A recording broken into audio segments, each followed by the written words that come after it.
bonsoir, bienvenue à la séance du Conseil de ville du 20 avril 2026 à l'Hôtel de Ville de Sainte-Terre. On va commencer avec l'ordre du jour que les conseillers en ont pris connaissance.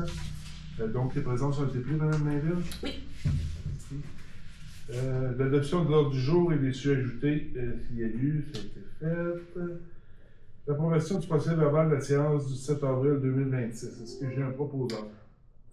Il faut adopter l'ordre du jour, je sais. Ah oui, excusez, pardon. Est-ce que j'ai un proposeur pour l'ordre du jour? Je la propose. Je vais seconder. M. Matt et Mme Perrier. On a un sujet à ajouter, il faut mentionner. C'est vrai. Donc, on avait un sujet ajouté, j'avais oublié de le mentionner. Donc, en 7.1, on avait l'annulation du brunch de la fête des mères. Donc, le point 3, l'approbation du procès verbal de la séance ordinaire du 7 avril 2026. Est-ce que j'ai un proposeur? Je le propose. M. Paquin Il va seconder. et Mme Pelletier. Demande de la salle, on n'a personne dans la salle. Administration et ressources humaines, l'approbation des listes des comptes à payer. Mme Perrier. Je propose que la Ville de Sainte-Terre approuve la liste des comptes à payer préalablement vérifiée par le conseiller M. Raymond Matt au montant de 463 070,96 au Fonds de l'État des activités financières. Secondaire. Je sais. M. Paquet. 5.2, nomination d'un maire suppléant qui va être Mme Marie-Pierre Pelletier. Donc, Mme Perrier. Je propose que la Ville de Sainte-Terre nomme Mme Marie-Pierre Pelletier, conseillère du quartier numéro 6, au poste de maire suppléant pour la période débutant le 1er mai 2026 et se terminant le 31 juillet 2026. Je seconde. M. Paquin. 5.3, Assemblée publique de consultation concernant le projet de règlement numéro 2026-757 sur l'occupation et l'entretien des bâtiments. Mme Pelletier. Le projet de règlement numéro 2026-757 a pour but d'établir des normes relatives à l'occupation et l'entretien des bâtiments sur le territoire de la Ville de Sainte-Terre, conformément à l'article 145.41 et suivant la loi sur l'aménagement et l'urbanisme. Ce règlement vise notamment à prévenir le dépérissement des bâtiments, à assurer leur protection contre les intempéries et à préserver l'intégrité de leur structure tout en favorisant la santé, la sécurité et le confort des occupants. Il prévoit l'obligation pour les propriétaires, occupants et locataires de maintenir les bâtiments en bon état, d'effectuer la réparation nécessaire et d'assurer le bon fonctionnement des composantes essentielles, notamment le système d'eau, de chauffage et de ventilation. Le règlement interdit de laisser un bâtiment se détériorer et précise les situations constituant un mauvais état d'entretien, telles que les infiltrations, la détérioration des composantes extérieures, la présence de vermine et l'accumulation de déchets. Des dispositions particulières sont prévues pour le bâtiment vacant, notamment l'obligation de le sécuriser, de le verrouiller et d'en assurer une surveillance périodique afin d'éviter tout risque pour le public. Le règlement accorde également à la Ville des pouvoirs d'inspection et lui permet d'exiger des travaux correctifs. En cas de non-conformité, des avis peuvent être inscrits au registre foncier et la Ville peut, avec l'autorisation du tribunal, effectuer les travaux aux frais du propriétaire. Des sanctions sont prévues en cas d'infraction, incluant des amendes pouvant être plus élevées lorsqu'il s'agit d'immeubles patrimoniaux. Ce projet de règlement n'est pas susceptible d'approbation référendaire en vertu du paragraphe 2 du 3e alinéa de l'article 123 de la loi sur l'aménagement et l'urbanisme. Merci beaucoup. 5.4, M. Paquin. Je propose que la Ville de Sainte-Terre adopte le règlement 2026-757 sur l'occupation et l'entretien des bâtiments, les conditions énumérées à l'article 356 de la loi sur les civils ayant été respectées. Ce règlement n'a pas fait l'objet de changement depuis le dépôt du projet. J'ai un secondaire. Je seconde. Merci. 5.5, adaptation du règlement numéro 2026-758, édictant le code d'éthique et de déontologie des élus.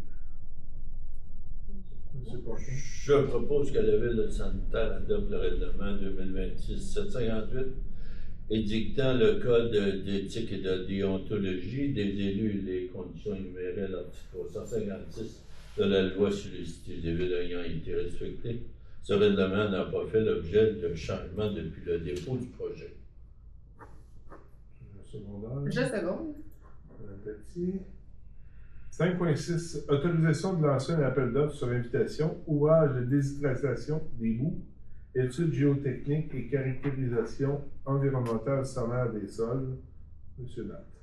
Attendu que la Ville de Sainte-Terre souhaite retenir les services professionnels d'une firme spécialisée afin de réaliser une étude géotechnique ainsi qu'une caractérisation environnementale sommaire des sols dans le cadre du projet d'aménagement d'un ouvrage de déshydratation des boues. Entendu que ce mandat constitue un contrat de service au sens de la loi sur les contrats des organismes municipaux. Entendu que la Ville doit préalablement à toute procédure d'attribution procéder à une évaluation de ses besoins et à une estimation du contrat conformément aux articles 18 et 20 de cette loi.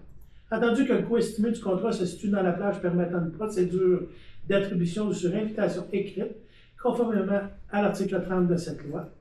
Entendu que la Ville peut, conformément à la loi et à son règlement sur la gestion contractuelle, procéder par appel d'offres sur invitation écrite auprès des entreprises qualifiées. À ces causes, je propose que le Conseil municipal autorise le lancement d'un appel d'offres sur invitation pour la réalisation d'une étude géotechnique et d'une caractérisation environnementale sommaire des sols dans le cadre du projet d'ouvrage de déshydratation des boues, tel que décrit au document d'appel d'offres.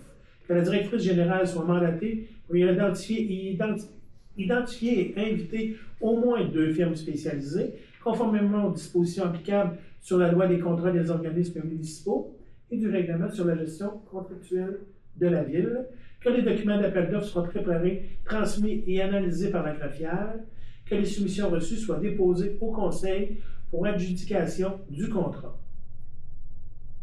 Secondaire. Je vais seconder. Madame Perrier. 5.7. Autorisation de lancer un appel d'offres sur invitation. Contrat d'entretien ménager et d'entretien de la glace du centre sportif André Dubé. Madame Perrier.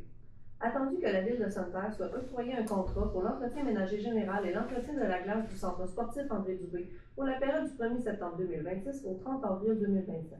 Attendu que ce contrat vise la réalisation de divers services, notamment le nettoyage des installations, l'entretien de la glace, la surveillance des équipements, ainsi que certaines tâches connexes requises au bon fonctionnement des lieux. Attendu que ce mandat constitue un contrat de service au sens de la loi sur les contrats des organismes municipaux. Attendu que la Ville doit préalablement à toute procédure d'attribution procéder à une évaluation de ses besoins et à une estimation du contrat, conformément aux articles 18 et 20 de cette loi. Attendu que le coût estimé du contrat se situe dans la tâche permettant une procédure d'attribution sur invitation écrite, conformément à l'article 30 de cette loi. Attendu que la Ville peut, conformément à la loi et à son règlement sur la gestion contractuelle, procéder par appel d'offres sur invitation écrite. À ces causes, je propose que le Conseil municipal autorise le lancement d'un appel d'offres sur invitation pour le contrat d'entretien ménager et d'entretien de la glace du centre sportif André Dubé pour la période du 1er septembre 2026 au 30 avril 2027, avec possibilité de renouvellement, tel que prévu au document d'appel d'offres. Que la directrice générale soit mandatée pour identifier et inviter au moins 2 entrepreneurs ou entreprises qualifiées, conformément aux dispositions applicables de la loi sur les contrats des organismes municipaux et du règlement sur la gestion contractuelle de la Ville. Que les documents d'appel d'offres soient préparés, transmis et analysés par la greffière. Que les soumissions reçues soient déposées au Conseil pour adjudication du contrat. Secondaire. Je seconde. Merci, Matt, merci. 5.8. Aide financière, transport collectif, PAUTC. Entendu que par correspondance, j'ai l'environnement vu, daté du 2 avril 2026, le ministère des Transports et de la Mobilité durable a confirmé l'octroi à la Ville de Sainte-Terre d'une aide financière maximale de 12 526 $ dans le cadre du programme d'aide d'urgence au transport collectif pour le financement du transport collectif en 2025 et 2026. Entendu que cette aide financière correspond à un montant non utilisé d'une aide antérieure déjà versée à la Ville et que son utilisation est conditionnelle à la conclusion d'une convention d'aide financière entre les parties. Entendu que la condition et la mobilité d'utilisation de cette aide financière, notamment en matière de reddition des comptes et de conformité, sont prévues à la dite convention. À ce cas, je propose que la mairesse ou le maire suppléant, la greffière, la greffière adjointe, soit autorisée à signer pour et au nom de la Ville de Sainte-Anne tout document donnant plein effet à la présente résolution, notamment la convention d'aide financière à intervenir avec le ministère des Transports et de la Mobilité durable, prévoyant une aide financière maximale de 12 526 $ pour le financement du transport collectif en 2025 et 2026. Secondaire. Je seconde. Merci beaucoup. 5.9, Rassemblement municipal de l'Abitibi-Témiscamingue 2026. Madame Pelletier.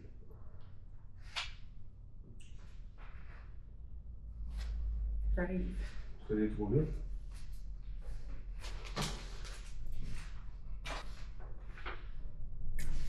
Je propose que la Ville de Sainte-Terre autorise la participation des membres du conseil municipal ainsi que des employés de la Ville désignés et autorisés par la Direction générale au Rassemblement municipal de l'Abitibi-Témiscamingue 2026 qui se tiendra à Rouyn-Noranda les 7 et 8 mai 2026. Que le montant nécessaire pour payer cette dépense soit pris à même le budget. Secondaire. Je seconde. Monsieur Rapp, merci. 6. Loisirs, jeunesse communautaire et scènes habitudes de vie. 6.1. Proclamation de la semaine de l'activité de l'action bénévole, pardon.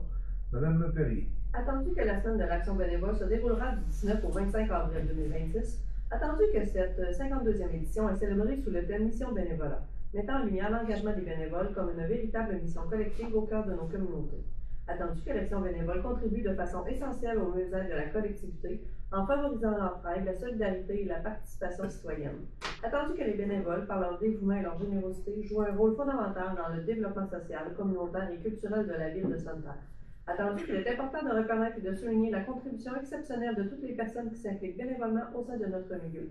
À ces causes, je propose que le Conseil municipal de la Ville de Sainte-Terre proclame la semaine du 19 au 25 avril 2026 Semaine de l'action bénévole. Que la Ville de Sainte-Terre invite l'ensemble de la population à reconnaître l'importance du bénévolat et à souligner l'engagement des bénévoles de notre communauté. Que la Ville de Sainte-Terre encourage les citoyennes et citoyens à s'impliquer bénévolement afin de contribuer au dynamisme et à la vitalité de notre milieu. Je seconde.